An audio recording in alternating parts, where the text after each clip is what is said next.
It's a victory edition of Spits and Suds. Welcome, hockey fans. I'm Gavin Spittle of 105.3 The Fan. Great to talk to you today. Joined by my co-host, two-time Stanley Cup champion, all-around good dude.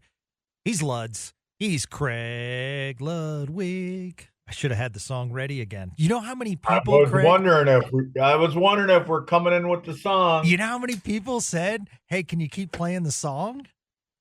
I got good feedback on it. Yeah, those people are bartenders. Maybe so. Maybe so. All right. Yeah. Great win last night, 2-0 up in Winnipeg.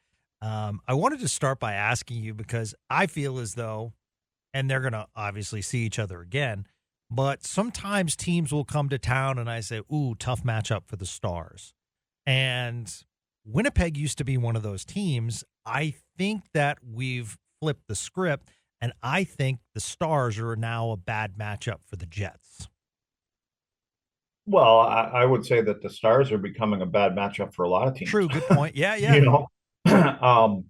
don't think I don't think the Jets really expected. Well, internally they always do, but from the outside, I think there's a lot of surprise to the Winnipeg team this year. Being in I think they're still in the top three. I mean, I look at playoff, I look at the wild card stuff, but I don't think there was a lot of people. I mean, but what they did is what Cheveldayoff did there, their general manager in Winnipeg. I mean, there was a big question mark about Scheifele and Hellebuck, kind of their two linchpins of the team. And, Hellebuck has been, banging on the door for a few years, as far as being one of the top, 3 to 5 goalies in the league. And so they found a way to get those two guys locked up. And I think it was actually a surprise because I think they felt that one, if not both of those guys may be gone this year or last year in the summer. And so their general manager found a way to lock them up. I think they got identical deals. I mean, dollar amount and term and everything else. Absolutely. So, yeah, and then, with with Rick Bonus, and, he was going through a situation with his wife. And so Bones was back. He probably had this game circled on the calendar saying, baby, I hope you're good enough, from what she was dealing with, because I may be on the bench for this game. So unfortunately for Rick, it probably didn't go the way he wanted it to. But I think Winnipeg has been a team this year that's surprised a lot of people. Yeah. Scoring a lot more goals than they usually do, too. Well, they've got a guy that's been banging on the door every year. Kyle Connor is a number 81 for him. Is a goal scorer. I mean, he flies out there and he gets a lot of shots. He gets them away. There was a lot of talk, I think, the last couple of weeks that he could be the guy this year, the dark horse to win the Rocket. I don't see that happen, and not because he can't score. It's just about your supporting cast a lot of times. So, but anyway, it was one of those kind of games. It was just low scoring, back and forth. Dallas had they came out good and they controlled a lot, and then Winnipeg kind of pushed back, and so and again the Pavelski and guys like that do their thing, and so timely goals, I think, last night. But again, I go back. Not just because of the way the score finished last night, but Oettinger was good again when he needed to be good. Otter was good, really good. Yeah, he had great positioning. I love how he was coming out and attacking the puck. Winnipeg had some really good chances, and he shut down the Jets all night. 2-0 final. I did notice early, Craig, and kudos to the Stars defenseman, but the ability to get out of the zone so quick. And I just felt as though, even though Winnipeg really had a solid chance early, I felt as though the Stars didn't really receive a lot of pressure because Winnipeg was exhausted getting out of their own zone, because the Stars, I thought, did a really good job pinching, forechecking, and just putting a lot of pressure. Even though they didn't score in that first period, there was a lot of pressure in the Winnipeg zone. Yeah, and I think you'd ideally like to have that all the time when you're on the road. I mean, and Winnipeg's, they're known for their fan base, and they've got a pretty good group. And it seems like every year they always find, or every game, they try to find somebody to boo. And I didn't hear that last night, but I think anytime you want to go into an opposing building, you want to try to wrestle the momentum away from the home team as quick as you can. And it starts with the drop of the puck. And if the turnovers in the neutral zone, the turnovers in your own zone trying to exit, they're momentum killers. And I think if you can flip the script, which they did, and like you said, they exit, they don't try to do too much coming through the neutral zone, and they got on them. I mean, pucks were going in deep, and there was a hard forecheck to start, and and so you kind of look at it if you're in that situation, if you're Winnipeg, you're like, man, we're spending a lot of time in our end, and we're back on our heels, and it keeps the fans, they're sitting on their hands. They don't have a lot to cheer about. And so you kind of build momentum that way, that the crowd doesn't get in it, to the guys that are controlling the music don't get into it. And as you're sitting there as a visitor and you're going, this is exactly where and how we want to start a hockey game, is to be able to, push on them and let them spend a little bit more time in their own zone than they want to. And then by doing that, they don't create those opportunities, at the other end of the rink. And when they do, like I said, there's a guy like Oettinger that seems to make it difficult. And really what he does sometimes, he makes the saves look easy. I mean, he Yes. really makes them look easy at times. So I know Ehlers had a couple. I love that Ehlers, number 27 Oh for him, yeah. but he dances around, and he had a couple, opportunities, and Jake just kind of comes out, cuts the angle down, and I know he made one big glove save on him, but he makes it look easy, and it's depressing for the home team. Yeah. No, you're absolutely right. All right. This next July, Joe Pavelski turns 40, currently 39 years old. We have a unique perspective here on Spits and Suds because Craig ended his career at age 39 after playing, was it 16 or 17 years in the NHL? 17. 17.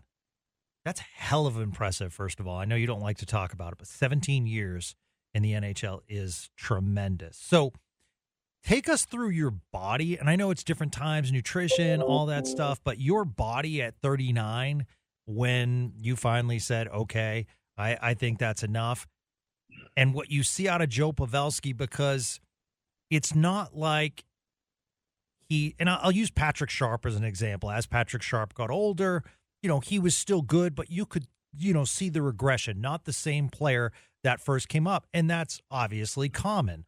However, Joe Pavelski is not only maintaining, I think there's an argument that he's actually better. It is amazing to watch. Yeah, and it's funny you use Sharpie. I mean, were you trying to get a reference to Chicago in there by any chance? On I mean, he'd be a good room guy for a team. I know. I just don't know if a team will touch Mr. Perry right now, sir. Well, yeah, I was going to say I didn't know if you wanted to stir the pot. I mean, it's all if you know anything about hockey, it's all Chicago now, and it's not because of their winning. But Yeah, anyway, no, you're right. You're right. Yeah. I can't believe how many text messages I've got. What do you know? What do you know? And I'm like, dude, what do I know? Like, you know what I mean? Like, so nobody knows. We think we know, but we don't know. But you know what? I think, and I've said this many times about Joe. And I don't, has Joe really gotten any slower? I mean, I don't think Joe's ever going to hit, Right. self-admittedly, he's not going to say he was ever one of the top 40 fastest guys in the league. Yeah. He plays the game from the neck up. And his hockey IQ is incredible. And you have to give credit to, and I think it makes it look maybe that Joe is maybe getting faster or as fast as he was 5 or 6 years ago because of who he plays with. And I'm not talking so much about Jason Robertson. I'm talking about Hintz. I mean, like I said, what Hintz does, regardless of who he plays with, is his speed backs people off. And all that does is creates more passing lanes. It creates more ice because as a defenseman, even as a pair, you see him coming and winding up at his own blue line. And by the time he gets to the center line, he's at top speed. And it's scary. I mean, look at Connor McDavid, what he does with guys that he plays against when he's healthy. I mean, so what happens is he creates a lot of space for Robertson and for Joe. And Joe is such a cerebral player. You watch that. Yes, Joe makes tape to tape passes, but watch how many times he puts pucks into areas and he knows where Robo's going to be, and he knows that he has to lead even Hintz a little bit more, and he allows those guys to skate into those passes. And a lot of times it's through the seams, or it may be a little chip behind a defenseman. And then as you play against that, that opens up even more because now you're going, okay, when this dude gets the puck, he wants to put it behind me, and I got somebody coming at me at Mach 1. And so now you have to back off a little bit, because if you don't, it turns into a mini breakaway. So, like I said, Joe is just such a smart player. And when it comes to your body, as you started the question, when you're at, in your late 30s and you're playing, there's a big difference here between the way we take care of ourselves then and the way they take care of themselves now. Joe has always been a guy, I believe, that takes care of his body and does the right things and eats the right things, and more importantly, probably drinks the right things. And I think he's in is relatively great shape as you can be for a guy that's played in the league as long as he has. And he's had some serious injuries, that he's overcome, whether it be concussions or, jaw or whatever it may be. So he approaches the game as a true professional. And I think all the great players in the league, they take their craft seriously. And again, I go back to Wyatt Johnston. There's a reason, that the organization wanted Wyatt to hang around a guy like Joe, just because those kind of things are going to rub off. And you're going to be talking about Joe Pavelski when he's done. And I do truly believe, and again, I said this before also, that if it were me, Joe would be in the organization whenever he decides to hang it up. He's so good for the young guys. He's such a class act. And he's a guy that goes about his business the way you'd want the rest of your players, especially your young players. So, and again, I think when you get to that age, and in Joe's case, obviously, you're starting to hear the talk about, is he or isn't he a Hall of Famer? And we've talked about this also. I mean, does he have the major awards? They seem to think about that, but he'll be a borderline guy probably. I mean, he's scratching the surface of at 500 goals, or and I'm sure he's eyeing those those benchmarks for himself. Yeah, absolutely. What'll also be interesting when we talk about Hall of Fame, because I agree, I don't think he's a surefire Hall of Famer right now, as weird as that sounds, but clearly these seasons are certainly adding up to a Hall of Fame career. There are some names that I feel have to get in as well, and we've talked about that on this podcast, but 13 seasons with the Sharks. If he comes back, it's 6 seasons with Dallas. So it's a heck of a career in Dallas. And so if he does go in the Hall, I mean, I do think you have to retire his number, just like San Jose will retire his number, because that's a lot of seasons with one team. Yeah, you're talking about in San Jose, right? Or are you Well, talking I'm about in saying Dallas? it's San Jose, but there's nothing wrong with, I mean, it's an old argument, but there's nothing wrong with, retiring a number in 2 spots. Yeah, again, we've talked about other guys about this. I don't know. I don't know what the criteria is, and I mean, you kind of open up a can, don't you? I mean, all of a sudden you start getting guys that have played for 5-6 years and they're great players. You were like, I don't know if is Yager getting his jersey retired in 9 different buildings. I don't think so. I mean, he played a long time, obviously, in Pittsburgh, but is that going to be the only place? Again, I know we're talking about Yager versus I mean, when you look at numbers, and Yager's still playing, for God's sakes, and he's 55 or whatever he is. So I don't know that, I just think that I think when I think about the jerseys being retired, I immediately go to Chelly. I go to Chelios. And, there's a guy that played 25, 26, whatever he played. And, to have his jersey in the Chicago Stadium, I think Chelly played there 9-10 years, and he's a Hall of Famer. So I get that. But do you start putting up jerseys in buildings, regardless if they're Hall of Famers or not? I guess you can. You can do whatever you want, So Yeah.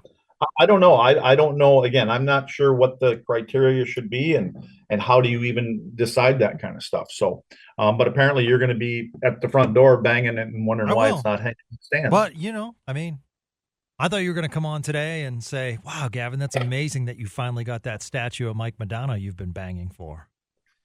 Well, I mean, isn't that kind of a no-brainer? I mean, it's just, You would think, you would think. And for me, I mean, I wish personally he was still with the Dallas Stars. Yeah. But he's not.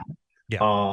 So I hope but, they but choose the cup like statue, by the way, of him raising the cup for the reason because I think it benefits you and it benefits the rest of your teammates that when people say, "Who's that, daddy?" or "Let me tell you about this statue," the 99 Cup team will be talked about.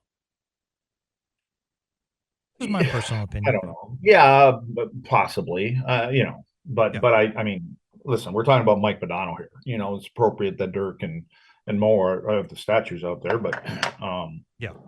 yeah, we're apples and oranges for me. I mean, No, I Mo, get it. and I guess it makes it a little biased for me because playing with Mike and things like that. Never played with Joe, but there's some names I go back to how do you really pick and choose, and then if you take, and I don't mean to call anybody a borderline guy to hang their jerseys or whatever it may be, that you kind of open the door to all the other things, all the other players that you're kind of, well, if he's in, then he should be in, then Yeah. he should be in, and not, I mean, there's nothing wrong with that either, I guess. I mean, isn't the Boston Celtics, don't they, isn't their whole building lined with jerseys? It is. It Yeah. is. Yeah, Yeah, nothing wrong with absolutely. that, Certainly a lot of them. And the name that we've discussed on the program, personally, I don't think Joe Pavelski should get in unless Rod Brindamore's in. That's my opinion. Yeah, well, Brendamore and Verbeek. I mean, Yeah, there's a Verbeek's couple another one too. Yeah. I don't know who they were talking about. I don't know who went in. Who went in last time here, just recently? Who were the guys? Henrik Well, it was all goalies, right? Yeah. It was all goalies that went in. But there somebody else? Was there a player that went in? A skater, I should say. Not a goalie. I don't remember. Well, anyway, Yeah. but they were throwing numbers around, and I'm like, well, geez, wait a second. I mean, Pat Verbeek has got more goals than this guy. We never hear his name mentioned. So the only time we hear it is on the Spits and Suds broadcast, apparently. I know. Yeah. Well, that's how we got the statue, right? Yeah. Oh, yeah. Of course. Has Mo sent you a thank you card or no? Not yet. But No. I'll ask you to have him send me one. That would make my day. No. I'll reach out as soon as we get done here. Man, you're such a good dude. I appreciate that. Hey, how come we're not talking? I mean, you bring up Joe, and Yeah. I'm talking about Hanson Robo. Why are we not talking about Marchment, Duchene? Oh, yeah. I mean, we certainly have, and we can have that discussion because similar to you recalling Mr. Gavin Spittle talking about Radek Faksa, which I have since said I'm very pleased with his play. I still don't like the contract, but I got to get off that contract thinking and think of the player. And I was the same way with Mason Marchment. And I think it starts with Matt Duchene, Luds. I mean, you cannot break them up. I just think that is a line that's really effective right now. I mean, terrific saucer pass last night. He's getting opportunities. He's drawing penalties. He's doing a lot. He's the Mason Marchment that the Stars, were thinking of when they went out and got him. Well, who was thinking about breaking him up? I'm just saying, today's NHL, and when a couple games go wrong, all of a sudden we see different lines. And, kudos to Pete DeBoer. I also know if it ain't broke, don't fix it. Yeah, he has not done Pete DeBoer, and obviously they're winning, but Pete DeBoer has been really good since coming to Dallas about, keeping some continuity in the lines. And, I mean, you remember under Bonus and Montgomery, they were switching lines all the time. So, I just want Matt Duchene to stay with Mason Marchment because I think he's making Mason Marchment the player that the Stars paid for. Well, personally, I think they're the best. They're the best line. Yes. I mean, we can talk about, that top line. I think this is the top line. Even from when you look at everything. I mean, Duchene, let's see, Duchene is 6'12", Marchment is 5. That's what, plus 17. That's a plus 17 as a line. Mm-hmm. Joe Pavelski is even. Jason Robertson is -1, and Rupe Hintz is +2. That's a +1. Yeah.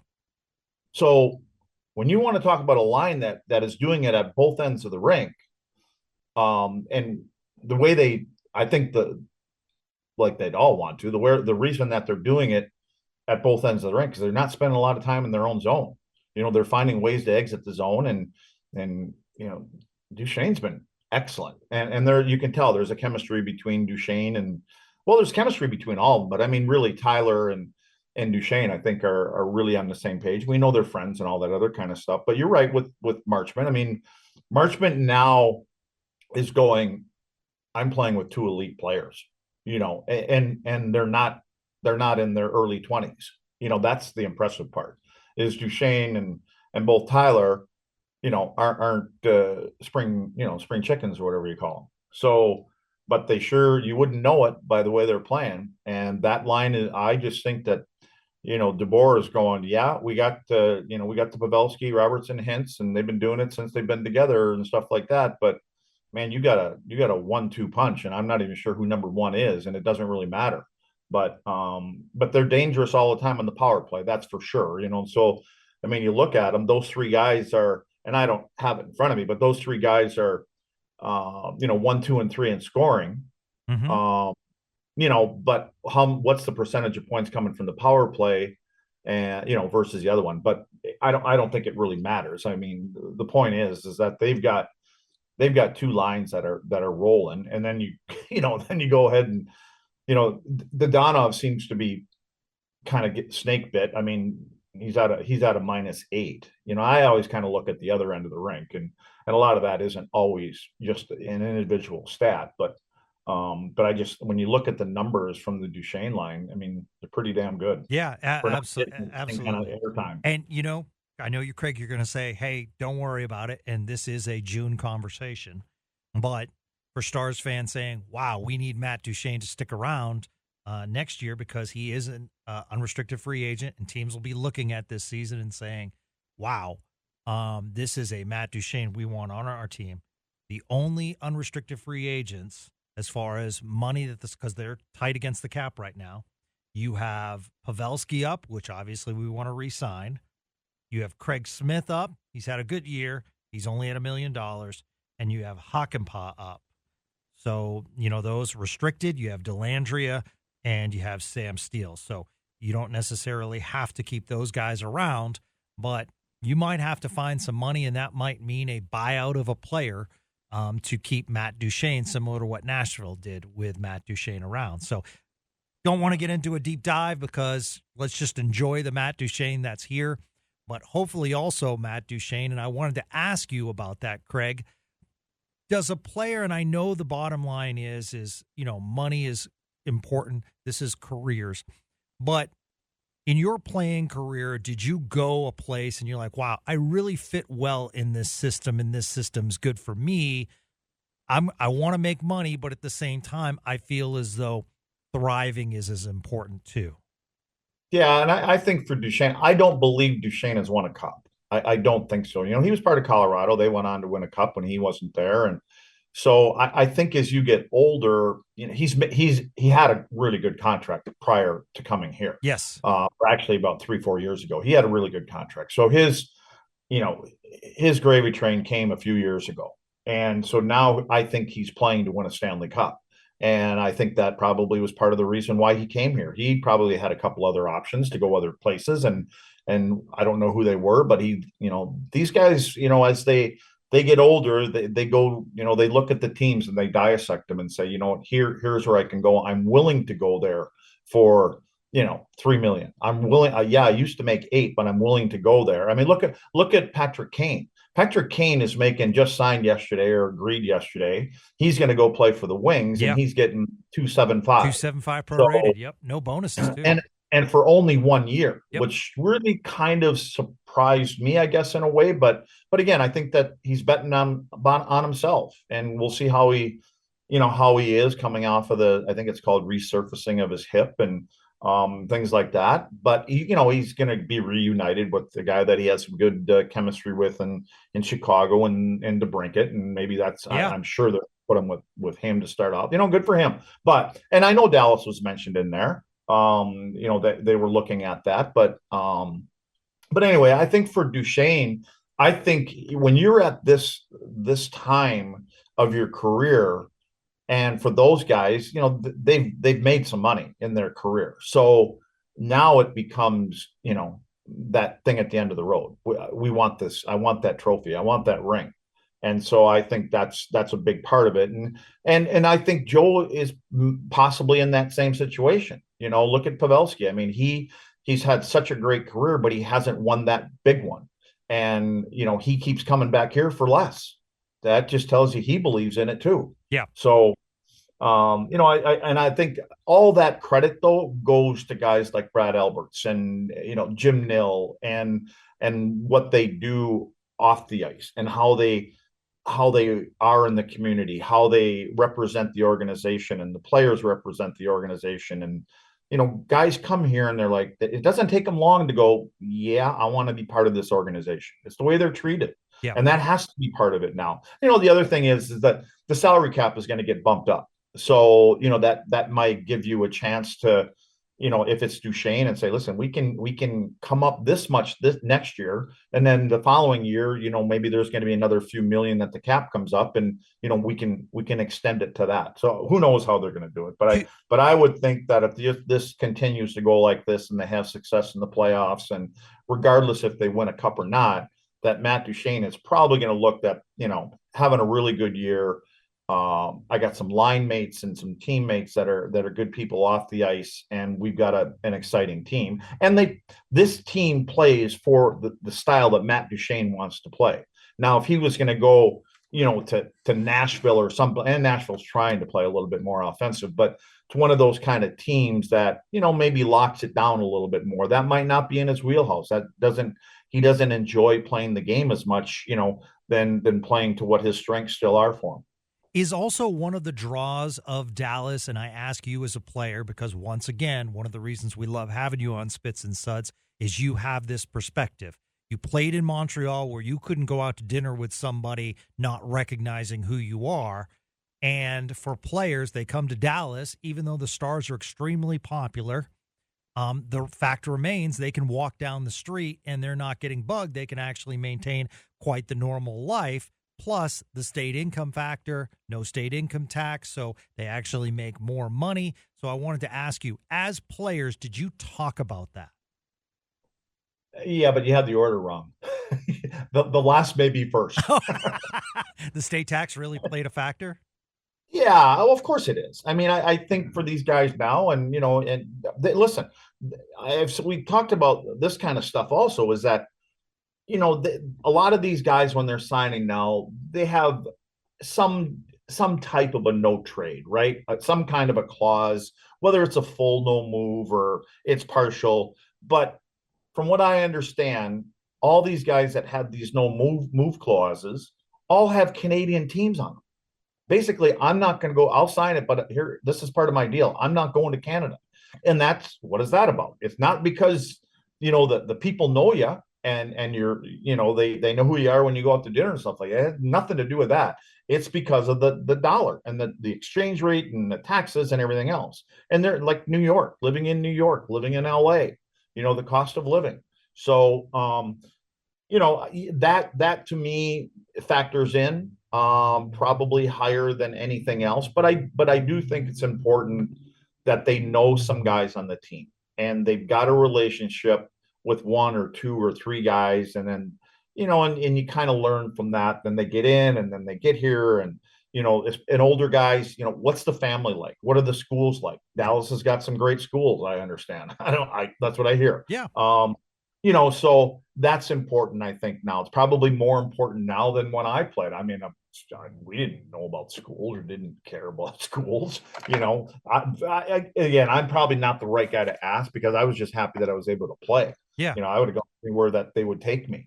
But I do think those things are all important, but I think they do their due diligence more now than we ever did. And there are all the things off the ice that matter just as much that's going on the ice. And I think just the environment that they're in and again, when when the league is competitive, and it is competitive, this year there's a few teams that are surprisingly not playing up to their level, but that might change. But when you're competitive like that, you have to find reasons why they want to come to your organization versus somebody else. Yeah. And I think that's why I say that. I think the Stars have done an incredible job making them feel like this is home even before it becomes their home. So one of the things that we've done on Spits and Suds is we want to be all inclusive in that. I had a great email a few weeks ago and said, Gavin, I'm trying to learn the game of hockey, and I'm a little embarrassed to say, I can't ask my friends. They don't know hockey, and I'm a Hispanic male, and can you teach me? And I've been working with this person, and before you joke, it's working. He's learning hockey. So I know you're going to say you picked a bad person to go to. However, what I'm saying on this program is if you have questions, feel free to contact me and I will bring them up on the program. And these are questions that I think a lot of people have, but might not feel comfortable asking. And Kyle White brings up something which I think is a really interesting topic. Can you explain the rules for face-offs?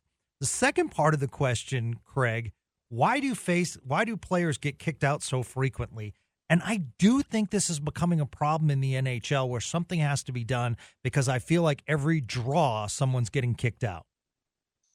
Well, they have guidelines. It used to be where the defense, if you're in your own zone, you had the advantage of coming into the circle last. So the opposing centerman, if you're in the offensive zone, you had to have your stick down first. And so they changed that rule. And all the rule changes that we've seen are mainly to get the goals up. So now what they're doing is the defensive player in his own zone, the centerman has to have his stick down first, which gives the other guy an advantage because the linesmen, you've seen the face-off. They kind of want to time it when they come together and then they want to drop the puck. But there always seems to be that last second that the guy that's on the offensive team comes in and they get a little bit of an advantage. But so anyway, that's that part. And then also they're trying to do it to where if and again, if you go down and you two guys fall and one of the guys puts his hand on the puck, to try to pull it back between you, that's a penalty. So you can't touch it with your hand, which that never used to be like that. Mm-hmm. So all of these rules that come in, and I think they get a warning, and then the second one they get kicked out, then they put in the other centerman, which generally aren't the centerman. It's a winger. So now all of a sudden the advantage shifts again, so that now you've got a winger that comes in that isn't, it's not his job to take faceoffs. So if the Donov comes in or to take it versus Wyatt Johnson or Jamie Benn, there's an advantage to the other team. So they're trying to keep it as fair as possible because guys used to cheat all the time on the faceoffs. They'd get leverage and, they'd turn and they wouldn't. So they've got to stay as square as they can. And they've got lines, where they're supposed to respect them. Their skates have to be at a certain spot and Correct. to try to keep them even. And I think they've always wanted. Now what they're trying to do is they're trying to give the slight advantage to the centerman that comes in, gets your stick down last. Because I think for the most part, a lot of times that guy has a bit of an edge. It'd be a better question it's funny we talk about this because with our centerman on our kids teams here, I'm the last guy to go to. Like, hey, coach, can you help me? Like, no, dude, I can't help you with the face-off. I have no idea. I have no clue. So, it's a better question. It would be somebody, that's where you bring in a Joe Pavelski or a Tyler Sabin or Jamie Benn. Jamie Benn, for me, he's just strength. He just outpowers guys so many times. They know he's going on his backhand and he overpowers them. So, and again, timing and all that other kind of stuff. So, but yeah, it's really about trying to keep it as even possible, the advantage and, keep the face-offs where there's a little bit of a scrum, almost like rugby where there's a little bit of a scrum there and they can come in and dig a puck out. He's two-time Stanley Cup champion, Craig Ludwig. I'm Gavin Spittle. So on to Calgary. Are you thinking, because they play Calgary Thursday night and then they have Tampa in a afternoon matinee, where would you like to see Wedgwood's next start in goal? I don't see them not starting Jake tomorrow. Calgary. I don't see that. Pretty tough to sit a goalie after a shutout, right? Yeah, and I don't think, and again, I don't think he was overworked in that game either. It didn't, there wasn't a lot of scrambling going around. I thought they played a real good game in front of him. So I don't think he was overtaxed. I think he would be ready to go. Why do we have to have Wedgwood in there? Are you saying that he needs to play in either the Tampa game or the Calgary game? Well, what I'm saying is that Pete DeBoer has been very strident so far this year, saying, yes, this was a scheduled Oettinger day off because we're working on our load management. I think they saw that he got tired during the playoffs, and they want to try this fresh approach where, especially since Wedgwood's healthy, where they want to give, Wedgwood some, quality starts, in case Oettinger goes down, but more importantly, the load management. Yeah, what I would say is schedules are subject to change. So, and again, like if he goes in and has a relative easy, and I don't think it's ever easy against Calgary. It always seems to be a pretty competitive goalie situation at both ends of the rink. So, I mean, I would think that Otter would want to play against Vasilevsky. I mean, Vasilevsky's back now for Tampa. And again, who knows how they're handling him? Will he play that game? But I mean, if that guy is relatively healthy, he wants to play every single game, and Cooper lets him play every single game. So that to me is a I mean, if I'm Oettinger, don't you want to go? You are one of the best. You're in the top, whatever that would be, 3 to 5 goalies in the league. Wouldn't you want to play against who's been the best for the last 6-7 years? No, absolutely.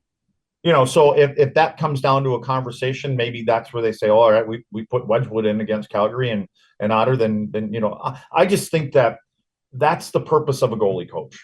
And let me, since bringing up goalie coaches, let me ask this question. Yes. Coaches get fired all the time, right? Yes. I mean, this league is ridiculous when coaches. Dean Evason. So Dino got fired in Minnesota. He's only got a winning record. Yeah. They have players like Pat Maroon that, have a hard time getting up and down the ice. They're cap strapped, so they can only do so much. Yeah, I agree. They have a problem, obviously, because of Suter and Parisi. Yes. They're playing, with only a couple bullets in their gun. Yes. They're playing with the $67-68 million cap, where other teams are playing, in the 80s. So there's a disadvantage there, but they knew that was coming. So they fired Dino, and there's been a couple other coaches that are fired, and in Edmonton, right? In Edmonton, yes. What was it? Jake Campbell, right? So they take Campbell and they move him to the American League. Then they fire their head coach. Why the hell don't goalie coaches get fired when they're blaming it on the goaltending? Our goaltending's just awful. We can't, but they fire the head coach. Good point. Why don't you fire the goalie coach? Do they feel psychologically, since goalies can be fragile, that keeping the same person that has worked with that goalie will be affected? I mean, we saw that. Well, wait a second. They're fragile. They stink. They're no good. I mean, the goalies in Minnesota are rotten right now. Yeah. They were really good last year. They're rotten right now. The guys in Edmonton, they move Campbell on to the American League. They bring in a guy, I don't know who it was, but they brought a guy in, and he played 1 game in 2 weeks, but they fire the head coach in Edmonton and in Minnesota. Yeah. But they brought their teams to good spots from where they were when they got hired. Like, I think the dude in Edmonton had a ridiculous winning percentage, and Dean Evason, they've had an average team for a long time in Minnesota. They seem to find a way to get to the playoffs. They don't really advance too far in the playoffs, but winning records, their numbers are all better than the previous year, but then they run into goalies where the goalies stink. And we don't have goaltending. And what are we going to do? That's all the talk is. And then they fire the head coach all the time. Yeah. I don't goalie coaches ever get fired and say, listen, yeah, we know it's your buddy and it's your goalie and that's kind of your shrink and everything else, but you're no good. Right. So, and the NFL clears house as soon as a new coach comes in. It's all new coordinators is usually the case. There was somebody I heard about. Well, this is hockey. So there's somebody I heard about last week. I don't know what goalie it was, but he was requesting a different goalie coach. He wanted to bring his old goalie coach in or something like that. That is, and I think he did. Yes, absolutely. Yeah. Anyway, was it Jack Campbell? It might have been. It was somebody that's been struggling, and they had requested the organization. It was in the American League to have the. Was it Carolina? I don't know where it was, but anyway, but they can do that. But why, when your goalies are rotten, do you fire the head guy? Like, what does he do? I mean, I don't think head coaches really have a lot to do with the goaltenders. They leave that up to the goalie coach. And that's their technical guy, and they sit in the room and they go together over games and things like that. I don't, to my knowledge, the goalie coaches aren't in there. I mean, the head coaches aren't in, the goalie coaches are in there. Yeah. So that's your guy. Well, if my goalies stink, I don't know. Maybe we should, instead of creating, but you say you just signed this guy, and you talk about this guy, and he's got really this, but he's just not playing well. And like, well, why is that the coach's fault? Now, Edmonton kind of I put it Edmonton the way that their system is. He tried to play this. I don't know what it's called. Like, I think they called it a box plus one and all this other stuff. And I mean, I think, again, we're getting off on Dallas Stars here, but I mean, the Oilers are a two-man team. That's what they are. Yeah. Yeah. No, so, you're absolutely right. And now anyway, Connor McDavid gets his guy that coached him in juniors. So. Yeah. By the way, I want somebody to go back. I was watching the game where McDavid went for a long stretch. It was shitty for him, right? He wasn't playing well. I think everybody thinks he was hurt, and he went and played in that Winter Classic game, and they said it was going to be 3-4 week injury. He came back at 2 weeks. He wanted to play in the game. So he played in that game. He's going to play in the rest of the game. But I don't think he was healthy. He didn't even look like the same guy. Well, when he went for a stretch, and they had a tight shot of him after he scored a goal, and it had been a few games. I could have swore if they would, and nobody said it. They went back and they had a real close up of him, and I could have swore he said, "I'm back." Because he scored a goal and he maybe felt good. I wish somebody would have picked up on that. This is over a couple weeks ago when he scored this goal. Well, he has 12 points in his last 3 games. Yeah. So I would say he's back. But again, but besides McDavid and Draisaitl, that team has been riding those two guys for years. Yes. And year after year after year, they talk about goaltenders, but they don't get goaltenders, but then they fire head coaches. Yeah. No, you're absolutely right. All right, quick comment. Do you think Jacob Trouba should have got suspended for the stick to the head? Yeah, it's regardless of what I can probably kind of see what was happening. He was kind of tied up. He was trying to wrestling. He had both hands on his stick. Guy lets go, or he loses the grip. He comes around, swings, hits him in the head.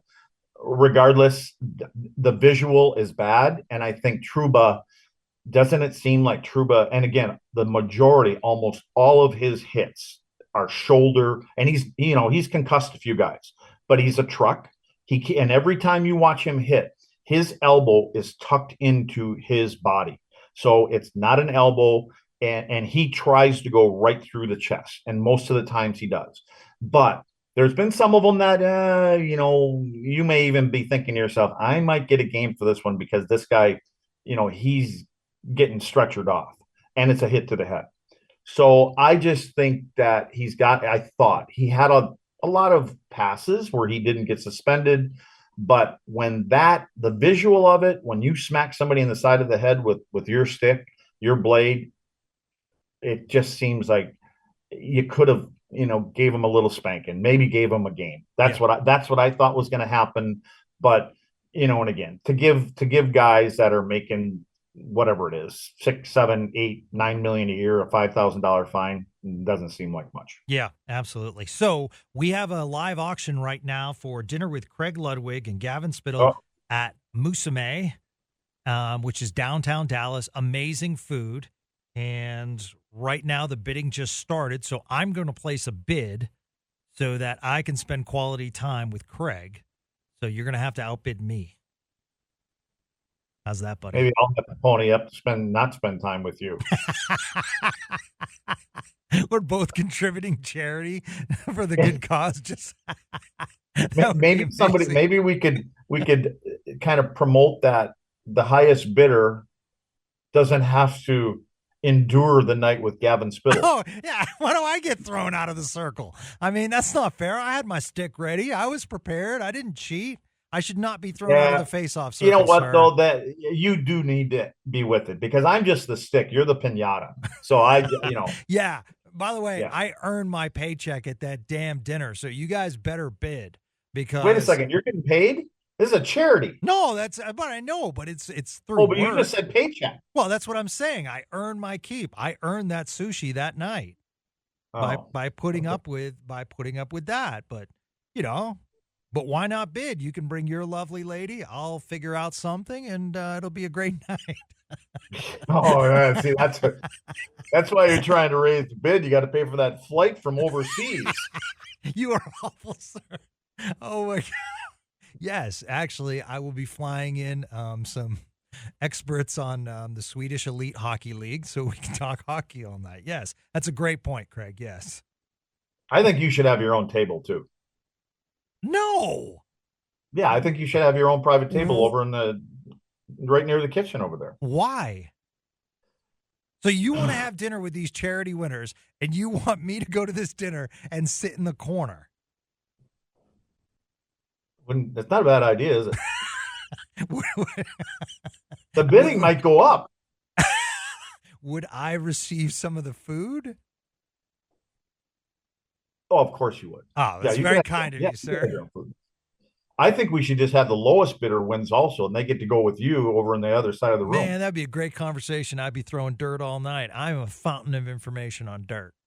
You can just text back and forth.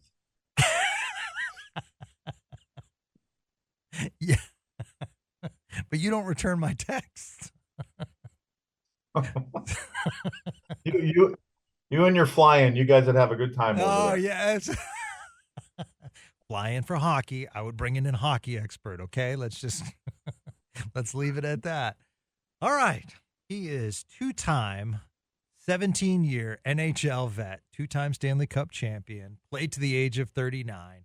He's coaching this weekend in Tampa with his elite youth squad as they go on to hopefully win this thing. So he's off on the road again, and we appreciate the time, Mr. Ludwig. You are always a lot of fun. Another hour, I'll never get back again. You love it. You just won't admit it. You love it. All right. My dog has got his paws over his ears right now. All right, everyone. Thank you for listening to Spits and Suds on 105.3 The Fan. Hey, everyone. Have a great day, everyone.